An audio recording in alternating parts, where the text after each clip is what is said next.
Nós designers gostamos de pensar que vendemos criatividade, que vendemos arte ou então que vendemos valor. Mas se formos honestos por um segundo, o que realmente vendemos é a impressão do produto ou serviço. Porque teu flyer, teu logotipo, teu social media não é consumível nem palpável. Ele é apenas a ponte ou caminho para o produto final. E o que eu vou falar agora se calhar pode incomodar. Mas, na verdade, nós vendemos a ilusão e não o produto. E para perceberes até que ponto isso é real, vale muito a pena olhar para o que o design realmente faz por uma marca. A frase do designer Paulo Rand define muito bem isso, que diz o seguinte: o design funciona como um embaixador silencioso de uma marca. Ela não fala, não promete nada, mas cria uma experiência na tua cabeça antes mesmo de você consumir o que está dentro. E é exatamente isso que fizemos todos os dias. Construímos a impressão de algo antes mesmo do cliente tocar, usar ou provar. Entregamos a causa visual e o desejo em formato de pixel. Mas essa promessa visual tem limite, e é basicamente aí que as coisas começam a ficar muito interessantes. O design existe para gerar essa experiência máxima. No mercado barulhento, a promessa visual que faz o design parar,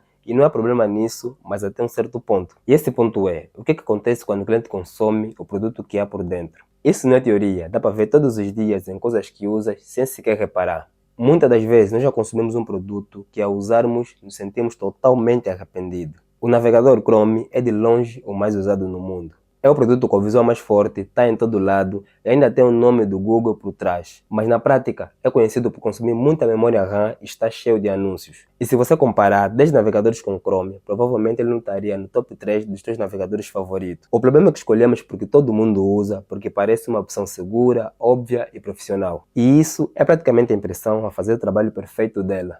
Mas agora, e se eu te disser que existe um navegador melhor que o Chrome? Esse é o Brave.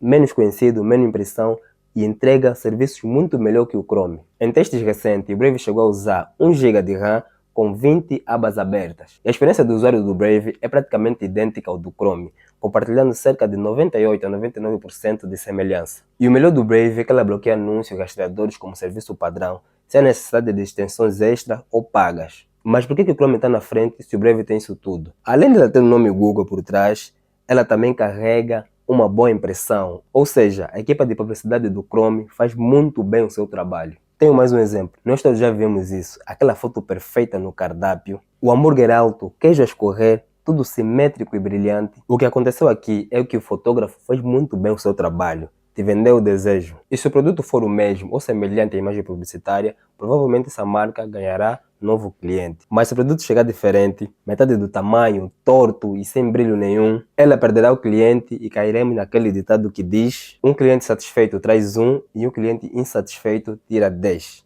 E é aí que a confiança se perde e da próxima vez que vires a foto, já não vais confiar da mesma forma. Nos dois casos, o padrão se repete e leva-nos no limite da impressão. Uma impressão impecável não sustenta para sempre um conteúdo vazio. O trabalho do design atrai, o produto é que garante a permanência. Mas há uma ideia que costuma nascer exatamente desse raciocínio, e essa ideia merece ser desafiada. Existe uma crença muito espalhada que já é um clichê dos designers intelectuais. Se o produto é bom, a embalagem é feia, e se a embalagem é bonita, o produto é fraco. Como se a qualidade e a estética fossem opostos naturais, um a roubar espaço do outro. Isso é confortável, mas é mentira. O que existe de verdade não é a troca inevitável entre a qualidade e a aparência. É uma questão de prioridade e recurso. Para todo mundo que é usuário de Mac, sabe que a experiência começa antes de ligarmos o aparelho. Quando eu comprei meu Mac Mini, a experiência começou muito antes de eu ligar o aparelho. A caixa é um objeto de design por si só. Quadrada, com aquele encaixe que desliza devagar quando abres a caixa pela primeira vez, quase como se fosse um ritual. Eu pelo menos não acho que isso foi um acidente. A equipa de publicidade da Apple provavelmente testa e patenteia a forma como as caixas abrem,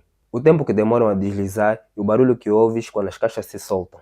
E quando abres a caixa, o produto está lá dentro na altura que a embalagem prometeu. O alumínio maquinado com precisão, um acabamento sem parafusos à vista, um sistema operativo tão cuidado visivelmente quanto o hardware que carrega. A Apple não escolheu entre fazer o produto bom ou a embalagem bonita. Ela entende das duas coisas com a mesma promessa, contada em momentos completamente diferentes. A caixa diz: isso é precioso, antes de usares o produto. O produto confirma: sim, era mesmo. E isso eu digo por experiência própria, porque quando eu comecei a usar o ecossistema da Apple, a minha pergunta foi: por que demorei muito para entrar nesse mundo? Se essa dualidade fosse verdadeira, a Apple teria que escolher um lado. Em vez disso, tornou-se uma das marcas mais valiosas justamente por recusar essa escolha. É a prova que essa regra nunca existiu, só existia preguiça ou falta de recurso. E é aqui que voltamos ao ponto de partida, mas com uma outra visão. No final de tudo, você como designer vende o atalho visual para o desejo. Mas o sucesso real de uma marca só acontece quando essa promessa visual se cumpre na experiência. E como aprendemos com a Apple, são apenas promessas contadas 2 vezes. E aqui fica a pergunta que eu quero que vocês levem. Como designer, como você reage por ser responsável por criar a primeira impressão